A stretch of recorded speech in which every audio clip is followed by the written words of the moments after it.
Ominous music for a very good reason. I'm in really rough shape. We'll be explaining in this episode. If you keep watching till the end, I'll dive deep into this and explain everything, but for now, here's the basics. I had a very poor night's sleep at Porter's Creek Hut and started my walkout absolutely desperate to self-rescue, but the trail was just so loose, so slippery, so rocky, just kept sliding all of the time. And then eventually I got to this confluence here between the river and I think Maitland Creek before push came to shove and I was forced to make a decision I didn't have any choice in.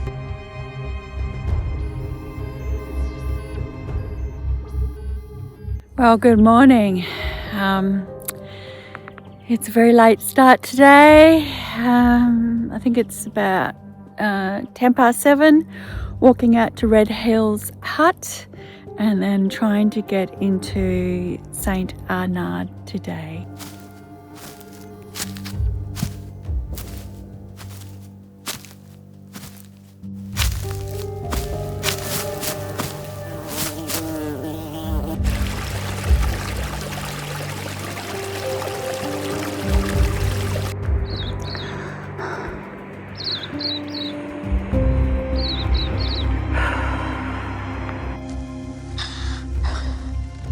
Making very slow progress. So steep, so slippery, these trainers, no tread. It's becoming quite a dangerous situation. I just keep sliding everywhere. Doesn't matter whether I'm on close to normal terrain like this or the really steep stuff. This is just not good. Despite this beautiful scenery, I'm just sliding everywhere. Look how steep this is, going down to the river. Just come down from the top, sliding. Really bad situation for me. This is just not Jenny friendly today. Not with these trail runners with no tread, not with the injuries that I've got. This is just no good at all.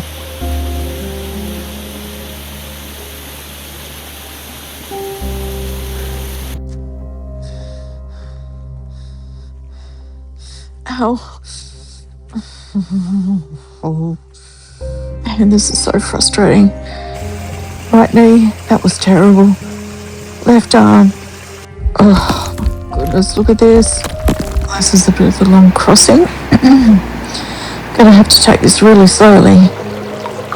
So I've come from there and I'm getting over there, but it's really taking some time.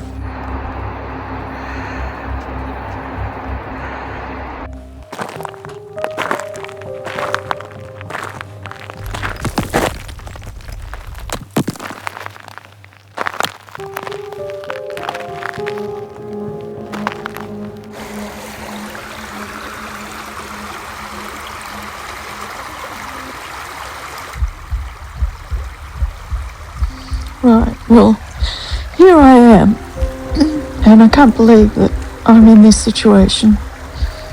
I've just spied where I need to walk out, and I have to climb up a cliff. And I have injuries to my right knee and my left upper arm, and there's just no use walking over there because I'm not going to be able to climb up that. Absolutely no way. I just can't believe this after trying to walk out for 2 days. Oh my gosh.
Hey everyone, Jenny here from Dedicated to Adventure. Isn't this a pesky little problem? It's an unexpected little occurrence as part of my Araroa journey, my long distance hike throughout the entire length of the South Island of New Zealand. You know, I've never been in a situation, whether I've been in any of the backcountry areas, whether I've been day hiking, multi-day hiking, or long distance hiking, through hiking, where I found myself in a position that I wasn't able to walk out under my own steam, wasn't able to self-rescue, but unfortunately I have had to add that to my range of experiences now on the Araroa trail, because right at the end of those pesky Richmond ranges, this happened. I'll explain more about that at the end of this episode. So everyone, I'd love to introduce the wonderful Steve and Jill, who I first met through the camera, just like you are all doing today on the channel Gnarly Adventures, when I watched the fabulous Nikki and Judy having their own incredible Araroa walking experience. So Jill and Steve, I'd really love to know what your background is in all things tramping and the outdoors, how you came to be involved in that, and what your current contributions are to that community. Joined the tramping club and got very involved. You know, being raised in New Zealand, I've always loved the mountains and the rivers and the beautiful landscapes and everything, so it was a great opportunity to meet people and get involved. So yeah, I joined, that was 19 years ago, and so I'm currently a committee member. Steve was president for a while there, and I actually met Steve through the tramping club. Oh, how lovely. All that time ago. And we've done lots of tramping together. Yeah. And Steve, what about you? Joined the Navy, and then we did occasional tramps as a group forming thing, and then also through high school actually, and then after leaving the Navy I went fishing. Then I joined the Marlborough Tramping Club as a way I could meet people and stuff, and because I was new to the community here in Marlborough, and then eventually ended up in the committee on the Tramping Club. It's a pretty active club, and we're walking around these local mountains and hills for a long time now. It's really fantastic. That's great to hear. Right, I'd love to really dive in a little bit deeper into talking about the trail angel culture in New Zealand. I have chatted about it a bit before in previous episodes, but I've been itching to really try and dive into that a little bit deeper, because I do feel it's a very unique culture, and it's certainly a very special culture, which I believe is quite different to other trail angel communities around the world. And my opinion of Kiwis, you know, this has been my 6th trip to New Zealand, and my opinion is they're just such straightforward, down to earth and incredibly generous people. I'd really love to know how the trail angel culture has developed in New Zealand. From our point of view, I think it's about the Kiwi culture being super friendly and just going out of their way to help people, and that's what it's about for us. Steve and I did the TA trail last year, and we experienced an incredible amount of trail magic along the way by Kiwis and others. And we met this amazing lady, Pauline. Hi, Pauline. Hey, Pauline. I'm hoping to meet you down the trail. A bit complicated at the moment. When we got down to near Invercargill, Pauline was just incredibly helpful for Steve and I. And so, in what way? What support did she offer? Well, when we got to Tiana, it was getting to become a logistic nightmare. You know, we were getting a bit time short, and I had to get back to work and things. So we had to, and not being familiar with the terrain down there, we had a call from Pauline to say, Jill, we've got this. I've got it all sorted for you. I'm going to pick you up She took us home. She offered us, so they lent us, or fed us, and we stayed there. They lent us their e-bikes to do a section, a 37k section. Right. Collected us from there down near Bluff, towards Bluff, and then we walked the last 10k's into Bluff. So, and just for us, it's about giving back, you know, some of the magic we've experienced. Brilliant. Steve, what are some of the issues that Araroa walkers face? And I suppose I'm thinking really of international guests like myself from Australia. What are some of the things that they need to overcome whilst attempting to walk the Araroa Trail? Mostly the unpredictability of our weather.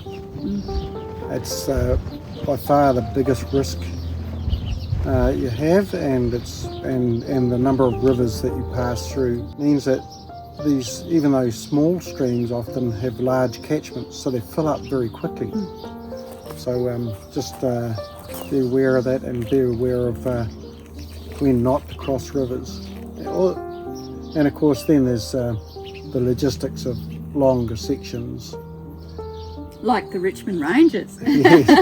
And of course the topography of it, and what you're walking on is often loose boulders, and it's a lot of these trails are not cut tracks. They're more routes through the forest and stuff, and with markers that have slowly worn their way into trails.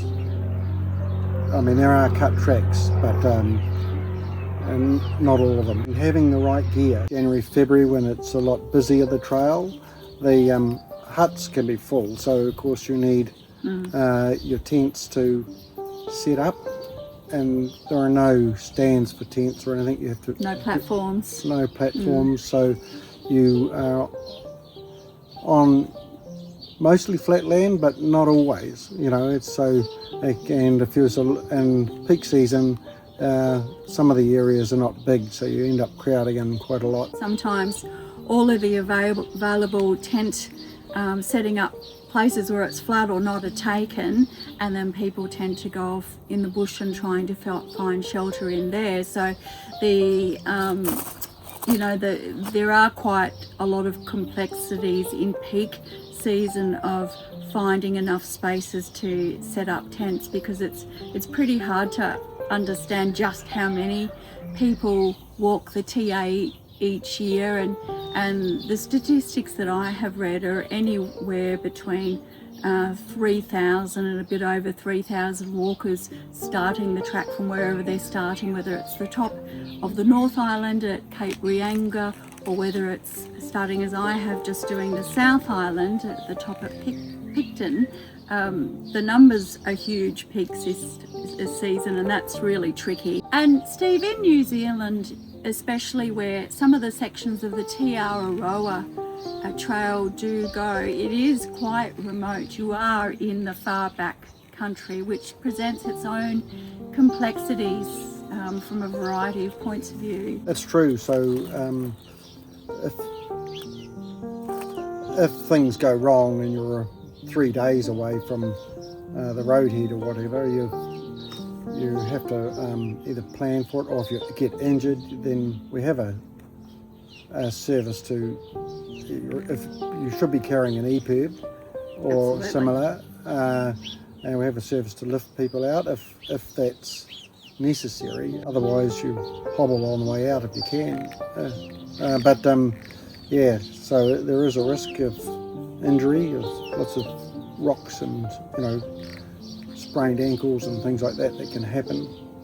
It is pretty rough in some places. If the weather is bad, or periods of bad weather prior to you walking, you can get a lot of windfall of trees. Our Department of Conservation used to carry all the maintenance out, and their funding keeps getting cut. So there is less money available for them to clear windfall, and it takes longer. So you may get diverted from occasionally because of that. Yeah. And I certainly came into contact with that exact situation in the Richmond Ranges, where yes, there is a lot of windfall, and my approach was just to add extra time and not to stress too much about the extra time that it was taking me. But with the windfall, you know, the track would normally go straight through, and now you have all this windfall and you can't see the track on the other side. So it's important you keep checking whichever app you're using, and in my case I was using the Far Out app in conjunction with the two Araroa specific apps, and to find your way around the tree fall area. But yes, it just does take time. My experience in the Richmond Ranges was that I was supposed to have really good weather, and I was able to get updated weather reports through Jill and Steve a couple of times during the Richmond Ranges. But still, alpine weather, it changes all the time, and my clear weather went completely different to that, and so that meant me spending some time in a hut. So you need to, as a walker, I think when you're preparing for a section, it's good first to understand that an extra couple of days supply of food is ideal, not need, but is ideal, and you need to have that mindset, well, you know, it's far better to spend the time hanging out in a hut, resting, feeding your body, than going anywhere near the rivers or any of the more technical spots. Like there's a section of trail there between mid Wairoa Hut to upper Wairoa Hut, which has a lot of really risky sidling from an Australian perspective, some bouldery areas, cliff facey type bits to overcome, in conjunction with 8 river crossings. So you don't want to be anywhere on that trail in that section during any sort of after heavy rain, or when heavy rain is forecast. It's much better to wait in a hut and then continue along safely when conditions improve. It is a really good idea to check in with DOC before you do the next section. For example, currently the Nelson Lakes Sabine to Blue Lake section is pretty bad at the moment. DOC are very under-resourced, and it's really hard to get track maintenance done. Not sure what the fix is on that one. No, it's a complex situation, as it is in Australia with our national parks.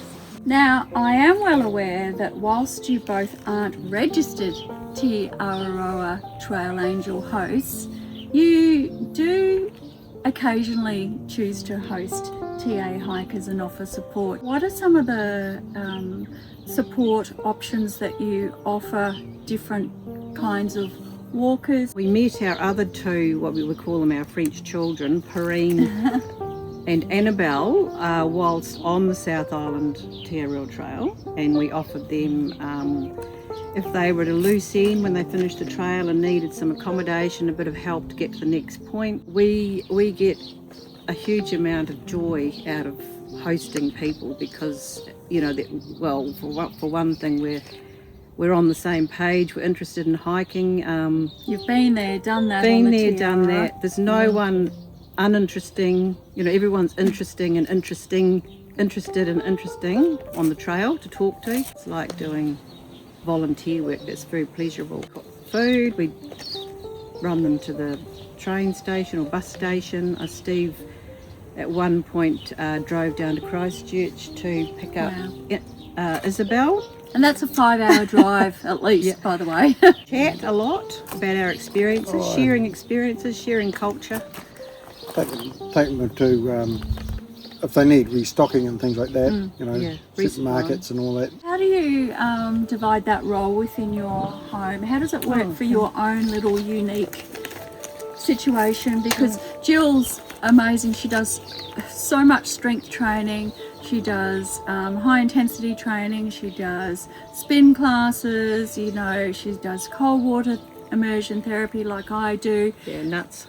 And do you mind me saying? No, go for it.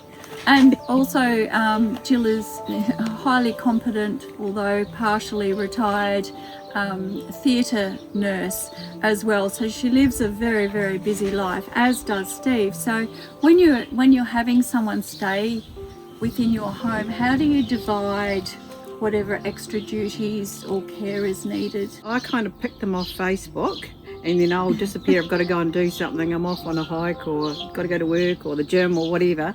And Stable Steve is always here. If I'm not here, Steve will get the meal on, or do the running around, or whatever. And when we're both here, we share it, and we thoroughly enjoy the company of the people who stay with us. You certainly create a really peaceful, but really fun and enjoyable home to stay in. You know, you really, if a hiker's coming off trail in between a section feeling stressed or something's gone wrong, you know, their home has been amazing, and all the chats and that sort of thing have really added to my Araroa experience so far. Okay, well, let's jump back to my own personal experience staying with Jill and Steve, because I was extremely fortunate enough to be hosted by them after I finished the Queen Charlotte track and hiked across to Havelock.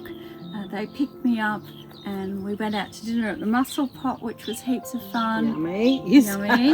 And then so they hosted me for several days after that section, and then again after my experience on the Richmond Ranger section, which is where I am now. My own personal experience of staying with a trail angel, and the way I sort of think of the bigger picture, is I relate it to like I'm staying with extended family. So I'm thinking, right, if I stay with extended family, what are some of the things I'm going to do to involve myself in that family home, and importantly help out in? So I think it's good personally to take for people on the receiving end to not be shy about pitching in, offering to help, doing tasks like washing up, wiping down benches. Certainly in my own personal space within their family home at the moment, you know, I'm sleeping in a beautiful guest bedroom. I have a lovely ensuite just down the hall. So I have a look at the Trail Angels home and how they like to keep it, what their routines are. So in Kiwi bathrooms, one of the things I've noticed in all the places I've stayed in at the moment that have showers, they have a little squeegee thing, which we don't commonly use in Australia.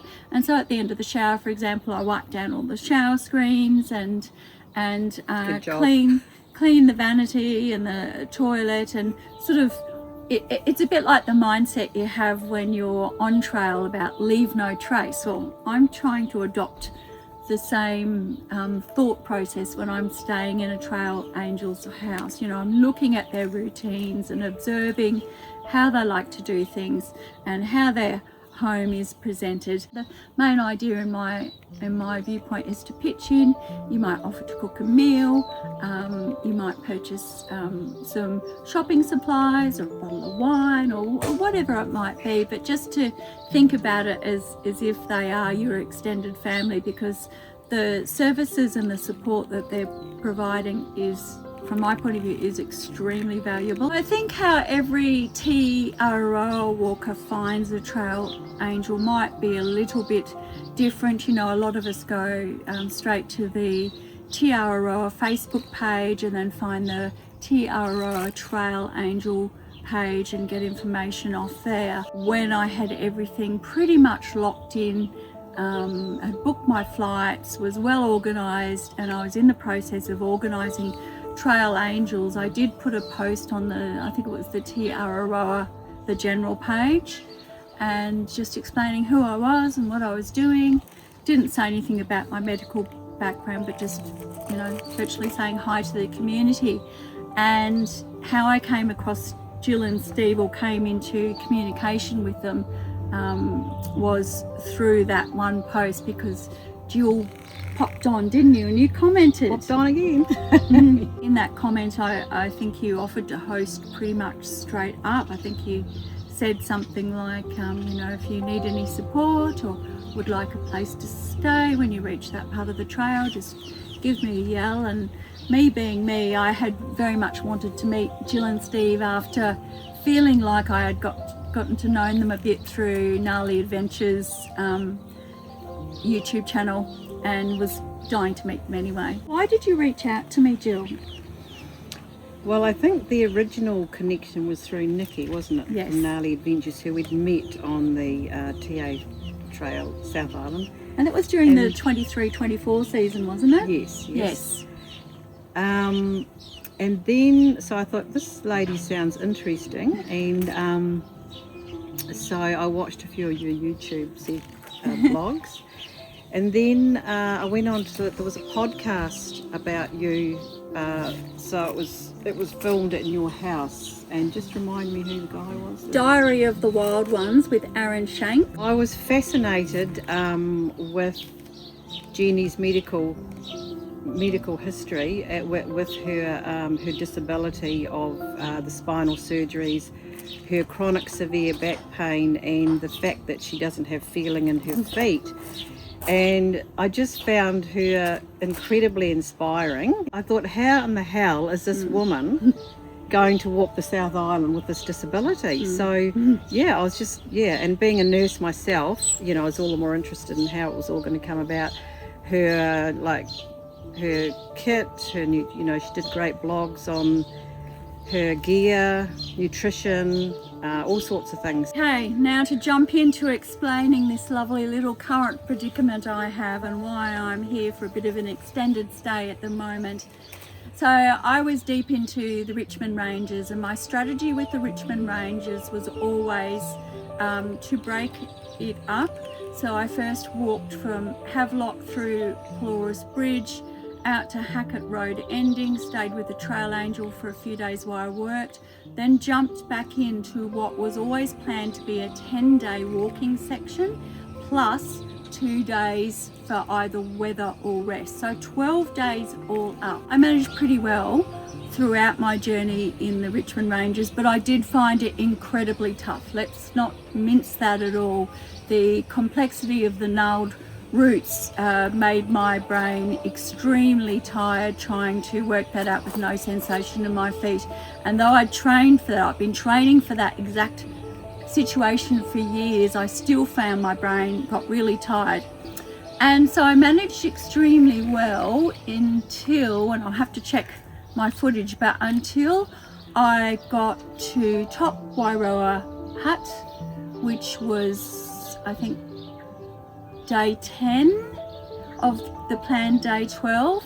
And so I was walking from Top Wairoa Hut. We'd been hut bound in there while the rivers rose, and as Steve was talking about before, when they rise and the gorge is very narrow, that it's just a monumentally raging river that you wouldn't even go near, let alone attempt to cross.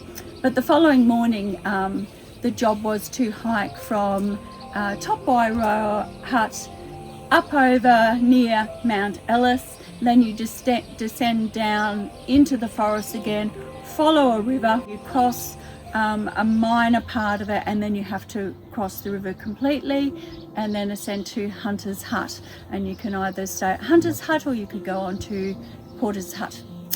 Well, I'd been dealing with a rather significant issue with my Ultra Mont Blanc shoes, and the issue is that I'm supposed to have tread on these 3 stripes. However, that came off and I'm yet to count up the days, but my first day of walking was Linkwater to Havelock, and then I had about 4 days on that first part of the Richmond Ranges, or from Havelock to exiting Hackett Road, and then I started walking my planned 10 to 12 day section. So these were brand new shoes. They only had at best 14 hiking days on them, and very early on, as soon as I stepped foot on Little Mount Rintle, these strips of tread started peeling off, and before I knew it, that had happened to both shoes. So here's a girl who has no sensation in her feet, has to be extremely careful of how I walk anyway, and foot placement, and how I'm putting weight through my ankles and knees and that sort of thing, with no tread on my shoes, no effective tread here. So that really slowed my pace substantially. Instead of achieving 2 hut days, I was definitely down to 1 hut days. I tweaked my back coming off the scree on Mount Rintoul, so I was dealing with sciatic pain, with muscle spasms in my back, along with the normal chronic pain. Knees were fine, ankles were fine, they were a little unhappy, but they were fine. And I got to Mount Ellis, and I was actually on the phone with Steve and also my other safety contacts. I decided to just detour a little bit off the Araroa trail just to get onto the summit of Mount Ellis, should I be able to check in, which I was able to do. And I guess I was checking in, it probably took me about 20 minutes, because it does take time for messengers to go to and from, particularly with people are busy. Unfortunately, although I had been very, very careful with foot placement, trying not to slip, I slipped on scree with my right knee, fell 1.5 meters, bumped my head a fair whack. There's a bit of a dent up there, but I twisted my knee in the process, and with my hiking poles I'd managed to pull this muscle there. And so for the next 2 days, me being me, I was determined to self-rescue, walk my way out. And I did make good progress. So for that day I managed to get up to Hunter's Hut, and the following day I managed to get out to Porter's Hut, and had every intention, although I would be 1 day later than my planned 12 days, I had every intention to walk out. However, when I reached a spot where I was probably only approximately 14 kilometres from being into the St Arnaud area, I had a last hut to ascend to, Red Hills Hut, and I reached a bit where there was a confluence of a creek and a river and a cliff, and I quickly determined that it wasn't safe for me to try and climb up that cliff. I was aware that that had been a problem point for other Araroa walkers, and with the combination of a twisted knee, which was quite swollen, didn't want to go downhill, kept slipping on scree, no tread on my shoes, and this issue with right knee, left arm not being able to do that crossover crab function, I decided that the only safe thing for me to do was to use my phone. I have a PLB, a Spot Gen 4 PLB, but Jill and I, prior to me embarking on the Richmond Ranges, a day or two before, Jill sort of said, "Oh, how do you feel about me, about adding me to your emergency safety contacts? You know, it might be good to have someone there in New Zealand." So I quickly said, yes, that's an excellent idea. Hadn't thought about that. But then we practiced. We did that, the demo that you can do on an iPhone on the satellite communication as a dummy test. And we both did that on their patio, getting used to that. And I certainly didn't think I'd have to use it. But lo and behold, I actually found myself in a situation that I did. And I think the beauty of that satellite system is when I started communicating with search and rescue or 111 as it is police in New Zealand, Jill, because she had been added as an emergency safety contact, she got to see 100% the complete conversation, as did all of my other safety contacts. So they all got to see exactly what emergency services were asking me and my responses. So she knew very quickly, understood what the injuries were, and I'd given the precise location to emergency services. So Steve was able to look on the app. He knew exactly where that spot was that I'd come to, where not where the injury had happened, but where I found that I wasn't able to continue walking out.